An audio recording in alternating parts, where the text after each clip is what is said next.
Assalamualaikum warahmatullahi wabarakatuh. Perkenalkan, nama saya Nadia Pratiwi, bisa dipanggil Bu Nadia. Saya di sini sebagai guru PKN. Oke, pada bab 1 kita akan membahas tentang perumusan dan penetapan Pancasila sebagai dasar negara. Perumusan Pancasila melibatkan dua badan, yaitu BPUPKI dan PPKI. Pancasila sebagai dasar negara merupakan bentuk pandangan hidup bangsa yang harus kita jaga dan diamalkan nilainya.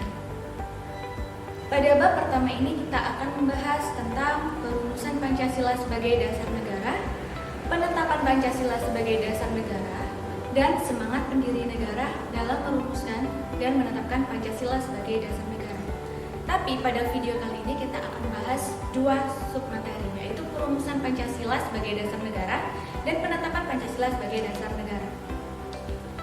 Oke, Pancasila sebagai dasar negara. Pancasila sebagai dasar negara merupakan pandangan hidup bangsa yang harus kita jaga dan kita amalkan. Yang pertama ada pembentukan BPUPKI. Jepang mulai menguasai Indonesia setelah Belanda menyerah terhadap Jepang di daerah Kalijati, Subang, Jawa Barat.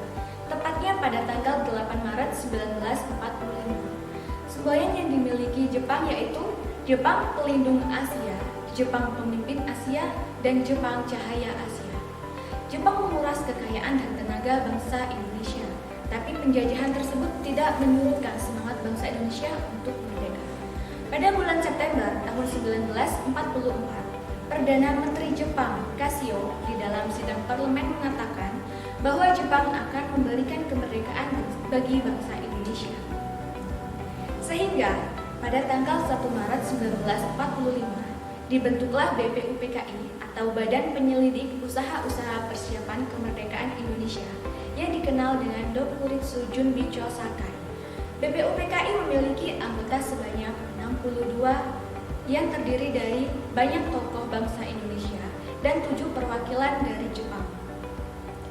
Ketua BPUPKI adalah Dr. Kanjeng Raden Tumenggung Rajimangitjodiningrat dengan wakil ketua dari Jepang, Ichiban Seiyoshio dan Raden Panji Suroso.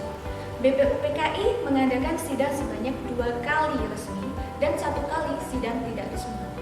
Sidang resmi pertama berlangsung pada tanggal 29 Mei sampai dengan tanggal 1 Juni 1945 yang membahas tentang dasar negara. Sedangkan sidang kedua berlangsung pada tanggal 10 sampai 17 Juli 1945 dan membahas mengenai rancangan Undang-Undang Dasar.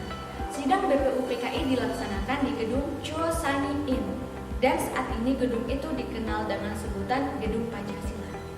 Oke, poin kedua, perumusan dasar negara oleh pendiri negara. Semenjak BPUPKI berdiri, ada 2 kali sidang resmi dan ada pertemuan-pertemuan yang tidak resmi oleh panitia kecil di bawah BPUPKI, yaitu sebagai berikut.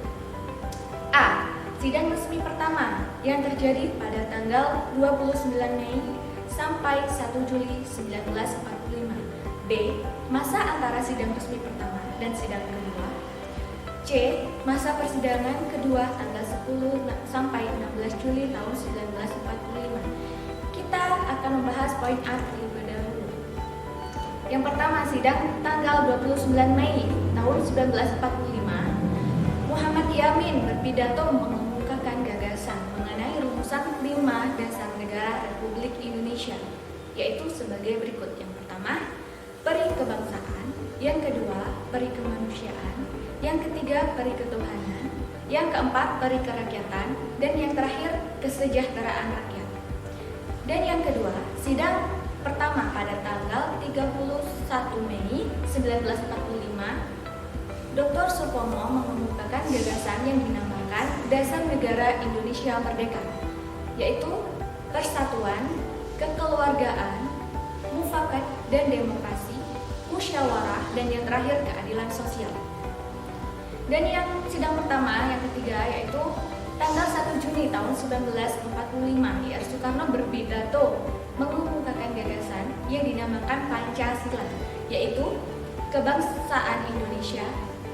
Yang kedua, internasionalisme dan peri kemanusiaan, mufakat dan demokrasi. Yang keempat, kesejahteraan sosial. Dan yang terakhir, ketuhanan yang Maha Esa. Oke, selanjutnya poin B. Masa antara sidang resmi pertama dan sidang resmi kedua, BPUPKI telah membentuk beberapa panitia kerja, yang diantaranya ialah Panitia 9, yang terdiri dari Insinyur Soekarno, PRS Muhammad Hatta, Maramis, Abi Kusno Cokroyusof, Abdul Kahar, dan lain-lain. Pada tanggal 22 Juni tahun 1945, bertemu dan menghasilkan rumusan dasar negara Republik Indonesia yang dikenal dengan Piagam Jakarta atau Jakarta Center, yang pada waktu itu disebut juga dengan Gentleman Agreement. Isi piagam tersebut adalah ketuhanan dengan kewajiban menjalankan syariat Islam bagi pemeluk-pemeluknya. Yang kedua, kemanusiaan yang adil dan beradab. Dan yang ketiga, persatuan Indonesia. Keempat, kerakyatan yang dipimpin oleh hikmat kebijaksanaan dalam permusyawaratan perwakilan.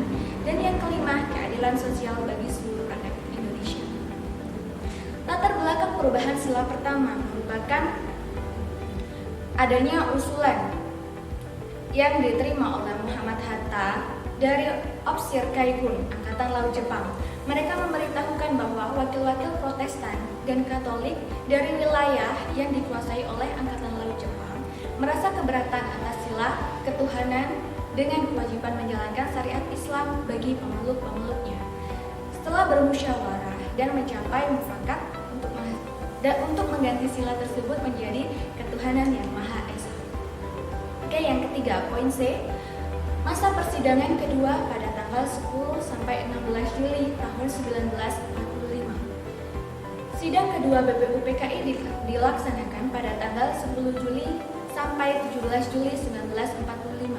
Hasil sidang BPUPKI kedua adalah membahas mengenai Rancangan Undang-Undang Dasar atau UUD, bentuk negara, pernyataan merdeka, wilayah negara, dan kewarganegaraan Indonesia. Dalam rapat ini dibentuk panitia perancang Undang-Undang Dasar dengan 19 anggota yang diketuai oleh Insinyur Soekarno. Selain itu juga dibentuk panitia pembelaan tanah air yang diketuai oleh Abi Kusno Cokrosujoso, serta panitia ekonomi dan keuangan yang diketuai oleh Muhammad Hatta. Tanggal 11 Juli 1945, panitia perancang UUD membentuk lagi panitia kecil beranggotakan 7 orang yang terdiri dari Dr. Supomo dan anggotanya Wongso Negoro, Ahmad Subarjo, Maramis, Singgi, Agus Salim, dan Sukini. Hasil sidang kerja panitia perancang UUD menghasilkan pada tanggal 13 Juli 1945, kemudian pada tanggal 14 Juli 1945 diadakan rapat pleno BPUPKI yang menerima laporan dari panitia perancang UUD. Terdapat 3 hak pokok yang harus masuk dalam UUD 1945, yaitu pernyataan Indonesia Merdeka yang berupa proklamasi, pembukaan UUD, serta batang tubuh UUD. Konsep proklamasi kemerdekaan rencananya akan disusun dengan mengambil 3 alinea pertama Piagam Jakarta. Sedangkan konsep Undang-Undang Dasar hampir seluruhnya diambil dari alinea keempat Piagam Jakarta. Dengan disepakatinya rancangan undang-undang, maka tugas BPUPKI telah selesai. Dan sidang kedua ditutup pada 17 Juli tahun 1945. Pada akhirnya BPUPKI dibubarkan tanggal 17 Agustus 1945 oleh pemerintah Jepang karena dianggap tugasnya sudah selesai. Itulah hasil sidang BPUPKI yang dapat kita pelajari dengan baik. Tidak hanya menjadi ilmu pengetahuan biasa, hasil sidang BPUPKI ini juga bisa menjadi salah satu pengetahuan untuk kita agar semakin mencintai negara Republik Indonesia. Oke, submateri yang kedua, penetapan Pancasila sebagai dasar negara. Kekalahan Jepang dalam Perang Dunia II membuka kesempatan bagi bangsa Indonesia untuk mempersiapkan kemerdekaan atas dasar prakarsa sendiri. Setelah menyelesaikan tugas BPUPKI dibubarkan, dan sebagai gantinya pada tanggal 17 Agustus 1945, Jepang mengumumkan pembentukan Panitia Persiapan Kemerdekaan Indonesia atau PPKI yang dikenal dengan Dokuritsu Junpei Inkai. Untuk keperluan membentuk PPKI tersebut pada tanggal 8 Agustus 1945, 3 orang tokoh pendiri negara yaitu Insinyur Soekarno, Muhammad Hatta dan Regimen Widyadiningrat berangkat menemui Jenderal Besar Terauchi. Dalam pertemuan tersebut, Insinyur Soekarno dia diangkat sebagai Ketua PPKI dan Muhammad Hatta sebagai wakilnya. PPKI beranggotakan 21 orang, termasuk ketua dan wakil ketua. Pada tanggal 18 Agustus 1945, PPKI melaksanakan sidang dan menghasilkan keputusan sebagai berikut. Yang pertama, menetapkan UUD 1945, dan yang kedua, memilih presiden dan wakil presiden yaitu I.R. Soekarno dan Muhammad Hatta. Dan yang ketiga, membentuk Komite Nasional Indonesia Pusat. Salah satu keputusan sidang PPKI adalah mengesahkan Undang-Undang Dasar 1945 dalam pembukaan Undang-Undang Dasar 1945 alinea keempat tercantum rumusan sila-sila Pancasila sebagai dasar negara. Oke, materi yang kita bahas hari ini sudah selesai. Tugas kalian adalah merangkum materi yang sudah saya sampaikan di buku tulis dan dikumpulkan di sekolah sesuai instruksi yang akan saya berikan. Oke, wassalamualaikum warahmatullahi wabarakatuh.